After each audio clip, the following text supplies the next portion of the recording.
Hello guys mga ka-good vibes, today's video i-share ko po sa inyo ang pamahiin sa bata at sanggol. Alamin ang mga pamahiin ng mga Pilipino na hindi na dapat pinaniniwalaan. Manood lang po kayo ng video ko hanggang matapos. Maraming salamat po.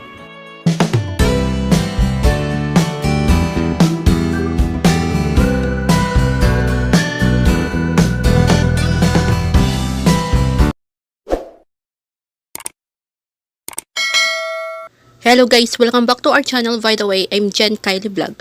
Today's video, i-share ko po sa inyo ang mga pamahiin sa bata at sanggol. Mga pamahiing Pilipino na hindi na dapat paniniwalaan. Manood lang po kayo ng video ko hanggang matapos mga ka-good vibes. Disclaimer, ang impormasyong pong ito ay base lang po sa research ko. Sharing good vibes always lang po. Ang pamahiin ng mga Pilipino na hindi na dapat paniwalaan. Ang usog ay nagdudulot na lagnat. Sa pamahiin ng mga Pilipino, sinasabing ang bata ay nauusog kapag ang isang bagong kakilala ay masyadong natuwa sa kanya. Ang pagkatuwa ay nagdudulot ng lagnat, panghihina o pagkabalisa sa bata. Ang tanging paraan na paggalingin ang usog ay ang paglalagay ng laway sa noo o sikmura ng bata. Para hindi mangyari ito, madalas ay nagsasabi ng puwera usog ang mga tao kapag nakilala ang isang bata sa unang pagkakataon. Naniniwala ang mga Pilipino na lahat ng tao ay kayang makausog. May ilan nga lamang na mas makalas. Ang taong maitim ang gilagid o gutom kapag nakakilala ng bata ay magdudulot ng mas malakas na usog. Para protektahan ang mga bata laban sa usog, ang mga naniniwala dito ay pinapasuot ang kanilang mga anak ng bracelet pangontra sa usog na karaniwan ay gawa sa itim at orange o pulang mga beads. 4 sa 10 magulang ang naniniwala sa usog. Swerte ang batang suhi. Ang suhi o batang lumabas ng una ang paa ay magdadala ng swerte sa pamilya. Kapag tanda niya ay kaya niya ring tanggalin ang tinik ng isda mula sa lalamunan ng ibang tao sa pamamagitan lamang ng paghawak o pagmamasahe sa liig nito. 3 sa 10 tao na amin tinanong ay naniniwala sa mga pamahiin tungkol sa mga suwi.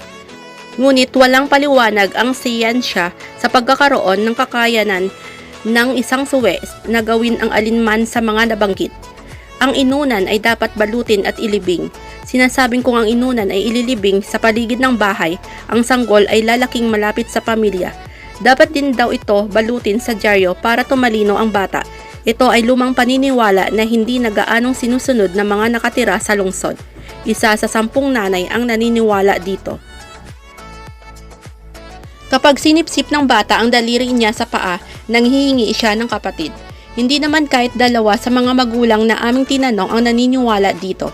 Karaniwang nagsisimulang sipsipin ng bata ang kanyang daliri sa paa sa pagitan ng 4 hanggang 8 buwan. Sa katunayan ay importanteng yugto ito ng kanyang paglaki. Wala pang masyadong koordinasyon ang kanyang mga kamay, pero sinubukan niya ng matuto tungkol sa mga bagay sa paligid niya. Ang isang paraan ng pag-alam niya sa paligid ay ang pagsubo niya ng iba't ibang bagay kasama na ang sarili niyang mga paa. Pag nahanap niya na ang mga ito, bukod sa nagpapakita ito ng kamalayan tungkol sa sarili niyang katawan, ang pagsisipsip ng daliri sa paa ay nakakapagpapasaya at nakapagpapakalma sa inyong anak. Maglagay ng maliit na sinulid sa noo ng sanggol kapag siya ay sinisinok. 5 sa 10 magulang ang sumusunod pa rin sa pamahiing ito.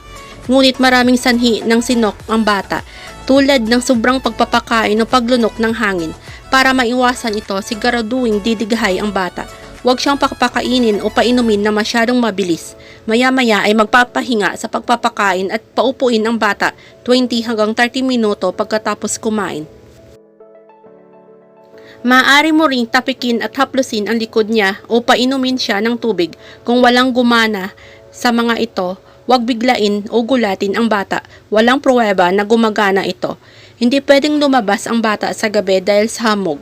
Sinasabing kapag pinapalabas ang bata sa gabi, lalo na kung malamig, ay magkakaroon siya ng sipon at magkakasakit. Sinasabi ng mga doktor na hindi nagkakasakit ang mga sanggol dahil sa malamig na hangin sa labas.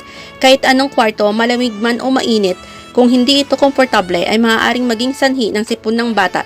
Ipinapayo ng mga doktor na huwag dalhin ang mga sanggol sa mataong lugar kung 1 hanggang 3 buwan pa lamang sila para mabigyan ang immune system ng pagkakataon ng gumawa ng antibodies para pangontra sa sakit. Gupitin ang pilikmata ng bata sa unang buwan niya upang tumubo ito mahaba at maganda. 5 sa 10 magulang na tinanong namin ay naniniwala sa pamahiin ng mga Pilipino na ito. Gayunpaman, ang manipis o maikling pilikmata ay hindi senyales na mahinang kalusugan o hindi maayos na pangangalaga sa bata. Tulad ng buhok, ang pilikmata ay naglalagas ay tumutubo rin ulit. May sariling pakinabang ang ating katawan dito, kaya ang pagputol ay maaaring magdulot pa ng kapahamakan. Hello guys mga ka-good vibes, I hope may natutunan po kayo sa videos ko na ito. If you like my videos, just give me a like and just leave a good comment and share. And don't forget to subscribe. Thanks for watching my videos mga ka-good vibes and God bless you everyone.